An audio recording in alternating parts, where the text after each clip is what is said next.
आपसे ये पूछना चाहूंगा कि पूरे मिलिट्री टेन्योर में सबसे फिजिकली चैलेंजिंग मोमेंट क्या थी और सबसे इमोशनली चैलेंजिंग मोमेंट क्या थी, और क्या वो एक ही मोमेंट थी? मिलिट्री में आम लोग ये सोचते हैं कि फिजिकल फिटनेस जो है, खास करके कमांडर्स में या ऑफिसर्स में, फिजिकल फिटनेस जो है वो उसका बहुत ज़्यादा महत्व है। अभी भी जो लड़के जो ट्रेनिंग कर रहे हैं, जहाँ कोचिंग कर रहे हैं, जहाँ तैयारी कर रहे हैं ज्वाइन करने के लिए, उनका भागदौड़ पे बहुत जोर है, वो एक हिस्सा है। लेकिन ऑफिसर के लिए जो मेंटल टफनेस है वो बहुत अहम रखती है, क्योंकि ऑफिसर को ख़राब से ख़राब सिचुएशन में, जब अपनी कैजुअल्टी हुई है, जब आपका नुकसान हो रहा है, उस हालात के अंदर अपने दिलो दिमाग के ऊपर काबू रख के सही निर्णय लेके आगे की कार्रवाई करना। और जो आपने बोला सबसे टफ मोमेंट आपके लिए? मेरे लिए एक कमांडो कोर्स है हमारा इंडियन आर्मी का, वो 33 दिन का कोर्स है, और उसमें आपको ये पता ही नहीं लगता कि आप कहाँ पर हो इस दुनिया में। इससे ज़्यादा टफ, फिजिकली टफ 33 दिन मैंने अपनी ज़िंदगी में नहीं देखे। ये आपने 80s में किया? ये मैंने 84 में किया था। वाओ। तो मतलब आई कांट इमेजिन कि अभी ऑलमोस्ट 40 साल बाद वो कोर्स में क्या होता होगा। वो कोर्स में आप पूरा अपना वजन 30-35 किलो का पिट्ठू, राइफल, बड़े बूट लेके 10 kilometre, 20 kilometre, 30 kilometre, 40 kilometre against time, वो तो एक फिजिकल है। उसके अलावा आपको जंगल में छोड़ देते हैं कि अभी आप प्रिजनर ऑफ वॉर थे, छूट गए, अभी आप चलो फलानी जगह पहुंचो, कोई मैप नहीं है, कोई कुछ नहीं है, कुछ खाने को नहीं है, और आपको मालूम भी नहीं है, अलग से इलाका है, नीचे बेलगाम के पास में एरिया है, भाषा भी समझ नहीं आती अनलेस आप लोकल हो। तो ये एक बहुत फिजिकली टफ कोर्स है। लेकिन मैं ये मानता हूँ कि वो कोर्स करने के बाद मैं फिजिकली टफ नहीं हुआ, मैं मेंटली टफ हुआ। मैंने ज़िंदगी में कभी 40 किलोमीटर उतनी स्पीड से दौड़ा नहीं था, मैं पिट्ठू लेकर के 30 किलोमीटर का वजन, राइफल। तो मेरे को ये लगता था कि शायद मैं नहीं कर पाऊँगा, लेकिन जब मैंने कर लिया तो मेरे दिमाग में ये बात आई कि ये तो मैं कर सकता हूँ, इसका मतलब मैं मेंटली टफ हुआ। फिर जब मैं कंपनी के साथ था या प्लेटून के साथ था, फिर मैं कभी भी ये हुक्म देने से घबराता नहीं था कि ये पहाड़ चढ़ना है, एक्सरसाइज में हो या किसी भी कॉम्बैट सिचुएशन में हो, क्योंकि मुझे मालूम था मैं कर लूँगा। उससे क्या हुआ, मेरी फिजिकल फिटनेस ने मुझे मेंटल टफ बनाया, मेंटली टफ बनाया और इमोशनली टफ बनाया। और दूसरा क्या होता है, जो इमोशनल एस्पेक्ट आपने बोला, फौजी देखने के लिए ना आपको लगता है कि बहुत टफ है, बहुत स्ट्रॉन्ग है, बड़ा बुलंद आवाज़ में बात करता है, लेकिन दिल से फौजी बहुत एक इमोशनल है। क्यों इमोशनल है? क्योंकि वो उसके परिवार उससे दूर है, एक अलग माहौल में रहता है, जहाँ पे जो दोस्त हैं, जैसे सिविल में अगर आप किसी ऑफिस में काम करते हो तो आपको ये लगता है कि यार ये बंदा जो है मेरे से अच्छा कर रहा है, इसने कंपनी का ज़्यादा फ़ायदा कर दिया है, इसको तो जो CEO है या बॉस है इसको लाइक करता नहीं करता। हमारे यहाँ पे ये होता है कि इस बंदे ने मेरी जान बचाई या मैंने इसकी जान बचाई। हमारा जो नाप तोल है ना, वो ज़िंदगी मौत से है। हमारे नाप तोल में पैसे की कोई जगह नहीं। तो इसलिए जो इमोशनल कंटेंट है हमारे बिहेवियर में बहुत ज़्यादा है, बहुत ज़्यादा। और क्योंकि कई बार तो ये हुआ, मेरे साथ हुआ है, आपके सामने गोली लगती है, आपके सामने लड़का जो खून निकल रहा है और उसको आपने देखना है, और आगे जो लड़ाई की कार्रवाई चल रही है उसके ऊपर भी ध्यान देना है ताकि और कैजुअल्टी नहीं हो। तो ये इमोशनल एस्पेक्ट, फिजिकल एस्पेक्ट, लेकिन सबसे ज़रूरी है जो मेंटल टफनेस, खास करके कमांडर, और वो किसी भी रैंक में हो। कमांडर कभी भी सिचुएशन से घबरा करके गलत डिसीजन नहीं ले सकता। आपको लगता है pain is in the mind? या pain is in the mind, absolutely. दर्द दिमाग में है। अगर दर्द, बेइज्जती और सर्दी जितना महसूस करते हो ना, उतनी ही लगती है। एक स्टेज के बाद में है ना, दर्द दवाई बन जाती है। मतलब फिर आप चाहे वो इमोशनल पेन हो, चाहे मेंटल, चाहे फिजिकल, जो भी हो, लेकिन उसके लिए फिर आपको खुद को तैयार रहना पड़ता है। मतलब आपको ना, मतलब उसको सहना पड़ता है। जो सहने की क्षमता अगर आपने तैयार कर ली ना, कि दर्द हो रहा है फिर भी आप लगे हुए हो काम में, तो फिर दर्द है ना, मतलब फिर दर्द आपको पावर देता है। फिर मज़ा नहीं आता बिना दर्द के। मतलब आपसे एक गहरा सवाल पूछ लूँ सर? जी। क्या आपके अंदर अभी इमोशनल पेन है? सिर्फ जो मेरे साथी जो शहीद हुए हैं उनकी फैमिलीज़ के लिए यस है, रहेगा। जब तक जिंदा हैं वो रहेगा, कि वो बस इसलिए दुख लगता है कि उस माँ की तो कोई गलती नहीं थी कि उसने अपने जीते जी अपना बेटा अपने सामने खो दिया, या उन बच्चों की तो कोई गलती नहीं है कि उनको अपने बाप का जो मिलनी चाहिए एक पूरी ज़िंदगी में यंग एज में, जैसे आप मैं हमें हमारे फादर ने गाइड किया लाइफ में जब हम संघर्ष कर रहे थे यंग एज में क्या सही है क्या गलत है, कोई हाथ पकड़ने वाला होता है तो उनके फादर का जो साया था उनके सिर से चला गया, या वो बहन जिसने भाई खोया, या वो बहन जिसने अपना पति खोया यंग एज में, तो मतलब उस एज में अपने लाइफ पार्टनर को खोना, मतलब वो पेन शायद उनको हमसे ज़्यादा है। तो ये एक थोड़ा सा इमोशनल दर्द है। आप इस दर्द को मतलब जाने क्यों नहीं देते? मैं इस दर्द को ना थोड़ा सा, इस दर्द से मैं एनर्जी लेके मैं इसको एक चैनलाइज करने की कोशिश कर रहा हूँ। मैं जब डॉक्टर कलाम के साथ जब था थोड़े टाइम के लिए, तो मैंने उनके साथ ये शेयर किया था कि ऐसा ऐसा है, उनको पता था कि ये है, एंड डॉक्टर कलाम का मानना था कि इमोशनल होना बहुत ज़रूरी है। अगर आप इमोशनल नहीं हो तो फिर पत्थर हो जाते हो। ज़रूरी नहीं हर चीज़ के लिए इमोशनल हो, लेकिन जेन्युइन जो चीज़ें हैं, जैसे आज आप मैं हर हिंदुस्तानी तिरंगे के लिए थोड़ा सा इमोशनल है। अगर आपके मेरे किसी के सामने अगर तिरंगे की कोई तौहीन कर रहा हो तो हमें डेफिनेटली अंदर एक भावनाएं, एक गुस्सा, एक क्रोध या इमोशंस आएंगे। तो जेन्युइन चीज़ों के लिए आपके दिल में, आपके जहन में इमोशन होना ज़रूरी है, होना भी चाहिए।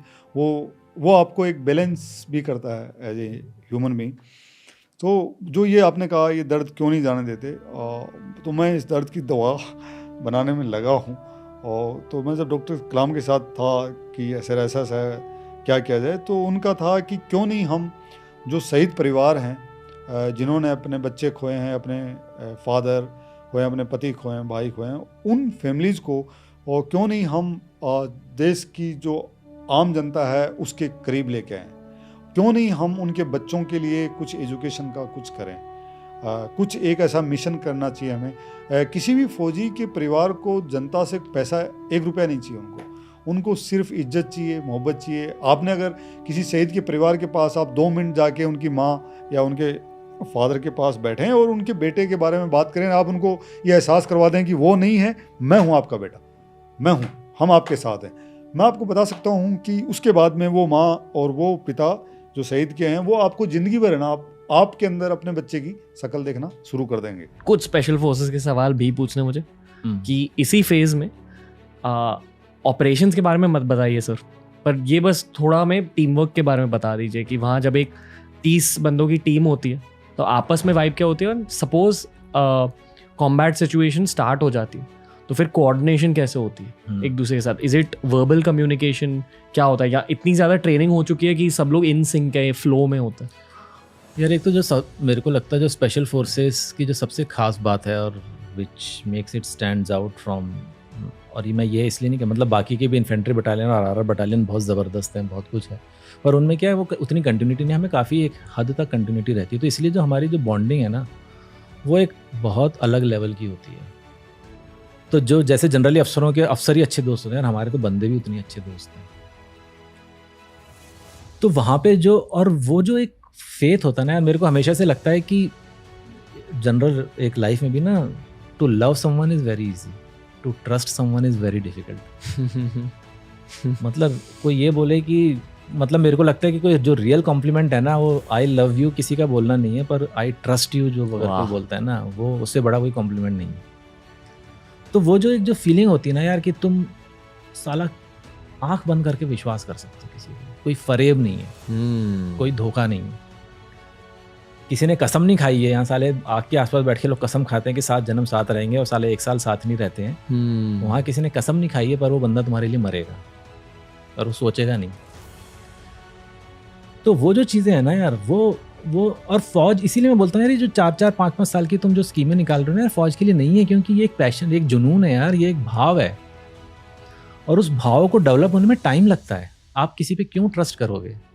क्योंकि आपने देखा है यार उसको शिट में, वो आपके साथ चला है, आप उसके साथ रहे हो, आपने जांचे परखे हैं, तो इसीलिए वो कॉन्फिडेंस है, इसलिए नहीं कि यार उसने ड्रेस पहन ली है और उसको हथियार पकड़ा दिया है 4 बार फायरिंग रेंज पे फायर करके, वो इसीलिए नहीं मेरे साथ चलेगा, इसलिए नहीं वो मेरे लिए मरेगा, नहीं मरेगा यार, मेरे को पता है। इसीलिए ऑपरेशन में भी जो नए बंदे होते हैं ना, उनके साथ एक एक्सपीरियंस बंदे को रखा जाता है कि भाई इसको देखना, इसको सिखाना, वो देखे। और जो विश्वास आता है वो तो बहुत बाद में आता है यार। और फौज में इट इज़ अ गिवन, क्योंकि यार मैं इसीलिए मैं बोल रहा हूँ कंटिन्यूटी इतनी ज़रूरी है। मैं तो 2 साल की नौकरी में गया हूँ ना यार स्पेशल फोर्सेज में, मेरे पर वो क्यों विश्वास करेंगे, क्या उन्होंने देखा है मेरे बारे में जो कुछ है। पर यार वो जो बंदे हैं जो चल रहे हैं, और कई बार तो तुम साले 2 साल की नौकरी and you are all alone, क्योंकि अफसर है ही नहीं इतने। वो सारे ऑपरेशन जो लीड कर रहे हैं या जो बता रहे हैं वो तो बंदे और जवान भी उतने ही है ना। हमने कोई देश प्रेम का और उसका ठेका थोड़ी लेके रखा हुआ यार, उन बंदों में भी उतने जज्बा और जोश और जुनून है। तो यार वो जो फीलिंग होती है कि लंगर में खाना बन रहा है, वहीं बैठ के खा रहे हैं, साला तड़का चल रहा है, बातें चल रही हैं, दारू चल रही है, एक सक्सेसफुल ऑपरेशन के बाद हो तो अलग ही वाइब होती है यार। मतलब वो जो हाई होता है वो एक अलग चीज़ होती है। उसके बाद साली पूरी रात दारू चलती है, मज़े चल रहे हैं, मतलब वो जो यादें हैं। और कई लोग नहीं भी रहे हैं यार उन चीज़ों में। और हमको तो बहुत लकी बोलना भी ठीक नहीं है। मैंने एक बहुत मतलब समटाइम्स एक वर्ल्ड वॉर 1 में कि एक बंदे ने लिखा था कि sometimes you feel guilty to be alive, so many man better than you have left and but you are still alive. तो यार ये जो भाव आते हैं, जो फीलिंग आती है तुम, और मेरे को ये लगता है कि तुम बाकी सब कुछ कर सकते हो, तुम एडवेंचर कर सकते हो। फौज का तुमको लगता नहीं कि एडवेंचरस लाइफ है, ठीक है यार, आजकल फायरिंग रेंजेस बन जाएंगी, वो वेपन फायर कर सकते हो आप फ्री फॉल कर सकते हो, आप डीप सी डाइविंग कर सकते हो, और आप उस चीज़ को महसूस नहीं कर सकते है ना, आप उस कामराडरी को नहीं महसूस कर सकते, आप उस जज्बे को नहीं महसूस कर सकते। और वो जज्बा एक साथ रह के, एक साथ इतने टाइम बुरी चीज़ें देख के बनता है, वो पैशन तब बनता है। एक तो आर्मी में ट्रेनिंग के दौरान आप अपने कोर्समेट्स के साथ हैं, पलटन में अपने जवानों के साथ हैं, और आर्मी का कुछ रहने का माहौल ऐसा है कि ये 9 to 5 जॉब तो है नहीं, तो अगर आप किसी कंटोनमेंट में हैं तो तकरीबन पूरे ही टाइम आप अपने जवानों के साथ, अपने टीम के साथ, अपने लोगों के साथ हैं। और उसके बाद अगर आप किसी ऑपरेशन में या हादसे में भी, कई बार हादसे हो जाते हैं, जैसे सियाचिन में कभी ग्लेशियर का अवलांच हो गया, या कोई क्रेवास में गिर गया, या टैंक जब लोडिंग हो रही है तो टैंक के लोडिंग के टाइम पे टैंक गिर गया, कई हादसे, माइन ले करते वक्त माइन ब्लास्ट हो जाते हैं, फायरिंग के टाइम पे हादसे हो जाते हैं। तो it may not be necessarily an operation but rescue. कितनी बार हमारे जवान जो लैंडस्लाइड, अर्थक्वेक, फ्लड रेस्क्यू के लिए जाते हैं, वो खुद उस रेस्क्यू अटेम्प्ट में घायल हो सकते हैं, मर सकते हैं। तो इन किसी भी हालात में अगर आपको अपना एक blood brother, band of brothers में से एक या तो घायल हो जाता है, या वो जो इमोशन है वो एक एक्चुअल ब्रदर के लॉस की इमोशन है। It is not a colleague, it's not a work colleague, वो फैमिली जैसे, it is family. Because you actually अगर आप हिसाब लगाओ तो एक जवान नॉर्मली जो मान लीजिए 19-20 साल की उम्र में फ़ौज में भर्ती होता है, और मान लो 20 या 25 साल काम करेगा, वो 20 सालों में वो अपने घर 2 महीने की एनुअल लीव मिलती है और 20 दिन की कैजुअल लीव ऑथराइज है। आजकल के माहौल में पूरी छुट्टी कभी मिलती नहीं है, लेकिन मान लो अगर उसको पूरी 80 दिन की भी छुट्टी मिलती हो हर साल, 80 दिन 365 दिनों में से वो अपने गांव जाएगा, और बाकी 208 दिन वो अपने यूनिट में रहेगा। तो अगर आप 20 साल का कैलकुलेशन करोगे, आपको पता लगेगा उसका एक्चुअल घर कहाँ है, जहाँ वो अपने लाइफ के जो प्राइम ईयर्स हैं वो उसने कहाँ बिताए हैं। और फिर आपको अंदाज़ा होगा कि उसका ये घर है, वो परिवार है, वो भी एक घर है, लेकिन उसका मेन घर जहाँ पे वो अपना सारा वक्त बिता रहा है, जहाँ पे वो हर किस्म का अपना इमोशन जो डिस्प्ले कर रहा है, अपना उसका जो बड़ी है, वो जानता है कि ये इसके क्या दिक्कत हैं, इसके फैमिली में क्या प्रॉब्लम है, फाइनेंशियल प्रॉब्लम क्या है, दिस इज़ द बॉन्ड। और ये बॉन्ड में अगर एक उसमें से किसी का हादसा हो जाता है या कोई मर जाता है, तो obviously it is like a loss of a personal brother. That is the brotherhood. And again जब मैं लफ्ज़ यूज़ करता हूँ brotherhood, it's not gender specific, it is more to describe the camaraderie. That is the camaraderie. And I think that is a very, very strong emotion. That is also the positive emotion. That is why, again, ये तो मतलब is legendary in army कि many times to recover a dead body, एक हमला हुआ, हमले में कुछ लोग घायल हो गए, कुछ लोग मर गए, उनके डेड बॉडी को रिकवर करने के लिए दूसरा ऑपरेशन लॉन्च होता है। Now if you ask any corporate leader कि आपके 6 लोग तो मर गए हैं, अब वो डेड बॉडी को खींच के लाने के लिए आप एक और ऑपरेशन रिस्क कर रहे हो, उसमें हो सकता है 15-20 लोग और मर जाएं। तो मरे हुए आदमी के बॉडी को लाने के लिए आप जिंदा आदमी को क्यों रिस्क पे डाल रहे हो? But that philosophy in the army is we will never leave him behind, चाहे वो कम वॉट में, लेकिन we will bring that body behind, will bring it with us, we will never leave it behind. तो this is the philosophy जो एक जवान को वो एक हौसला देती है कि चाहे कुछ भी हो जाए, चाहे मैं जख्मी हो जाऊं, चाहे मैं मर जाऊं, लेकिन मेरे को मेरे घर तक पहुंचा दिया जाएगा। तो I think that is the camaraderie on which it is built, and of course whenever that breaks there is also a lot of emotion.